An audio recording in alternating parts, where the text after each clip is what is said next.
ایک مرتبہ یہ عاجز مکہ مکرمہ میں حضرت مولانا طارق جمیل صاحب دعوت برکاتہم کی مجلس اٹینڈ کرنے کے لیے پہنچا تو پتہ چلا کہ حضرت ممبر پہ کرسی پہ بیٹھے ہوئے ہیں اور ہال کھچا کھچ بھرا ہوا ہے حجاج کرام سے، اور حج کے بعد کے ایام تھے.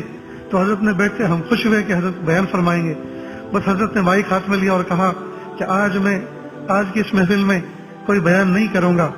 میں نے 12 15 یا 20 25 جو بیان کیے ہیں آج تک میں نے بولا اور آپ نے سنا، آج آپ بولیں گے اور میں سنوں گا. چنانچہ مجھے بتائیں، آپ ایک ایک کر کے کارگزاری سنائیں کہ اتنے دن جو آپ نے بھی دین کی باتیں سنی، حج کے مقدس سفر کے اندر آ کر آپ نے دین کے مذاکرے میں شرکت کی تو آپ کو کیا نفع ہوا، کتنا نفع ہوا جی؟ کیا کمزوری تھی جو دور ہو گئی؟ کیا وہ برائی تھی جس کو برائی نہیں سمجھ رہے تھے اور اس کی برائی دل میں آ گئی؟ چنانچہ ہمت کریں. حضرت اتنا کہہ کے خاموش ہو گئے. ایک شخص کھڑا ہوا، حضرت نے پوچھا کون؟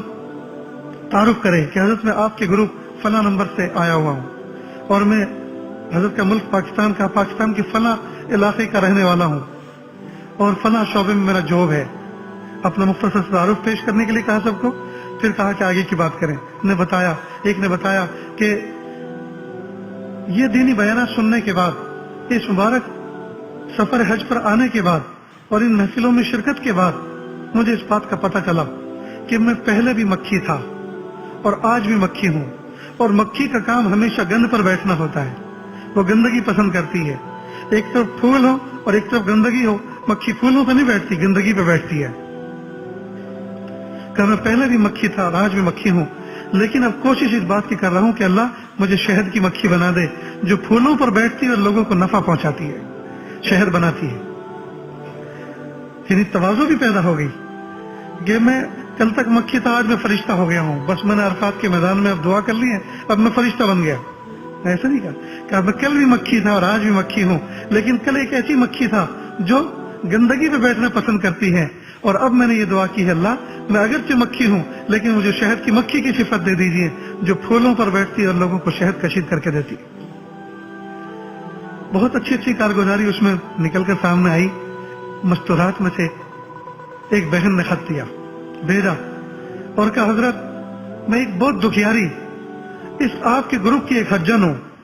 میں جب اپنے وطن سے چلی تھی تو لوگوں نے مجھ پر بہت زیادتیاں کر رکھی ہیں، مجھ پر میرے رشتہ داروں نے بہت ظلم کیا ہے.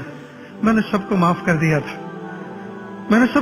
دیا تھا، سفر حج کے پر آتے وقت میں نے سب کو معاف کر دیا تھا، لیکن جن لوگوں نے میری عزت کے مجھے تانے دیے تھے، اور بہت سے عزت کے تانے دیتے، جنہوں نے میری عزت کے تانے دیے تھے اور مجھ پہ تہمتیں لگائی تھی، میں نے ان کو معاف نہیں کیا تھا.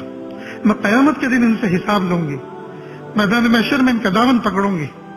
لیکن آپ کے بیان سننے کے بعد اور میدان عرفات میں دعا میں شرکت کرنے کے بعد حج کے شکر میں نے ان کو بھی معاف کر دیا. حضرت مولانا طارق جمیل صاحب رو پڑے اور کہا سبحان اللہ، حوصلے ہو تو ایسے ہوں. اس کو کہتے ہیں حوصلہ، اس کو کہتے ہیں زندہ دلی. آج کل چونکہ یہ آوازیں ہماری ماں بہنیں بھی سن رہی ہیں تو آج ان سے مخاطب ہو کر کہتا ہے آج کل چھوٹی چھوٹی باتوں پر بہو ساس سے روٹ بیٹھتی ہے اور قسم کھا لیتی میں زندگی میں تم سے بات نہیں کروں گی، قسم کھا لیتی ہے میرے مرنے کی بھی تم خبر سنو تو میرے جنازے پہ مت آنا.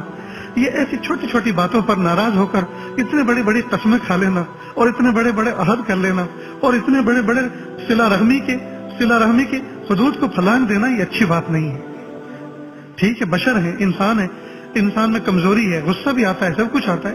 ٹھیک ہے، وقتی طور پہ ناراض ہو گئے لیکن بہت جلدی اس کو رفع دفع کرنا چاہیے.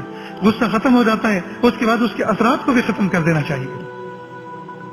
غصے کی صورت میں جو ارادے کیے تھے کہ نہیں اب میں بات نہیں کروں گی، میں اس سے کلام نہیں کروں گی، میں اس کے گھر کا کچھ کھاؤں گی نہیں، پیوں گی نہیں، اس کے گھر کی میں چائے بھی نہیں پیوں گی، تو یہ ساری کی ساری باتیں جہاں غصہ ٹھنڈا ہوا، بہن مجھے معاف کرنا، اماں مجھے معاف کرنا، اس وقت مجھے بہت غصہ آ رہا تھا.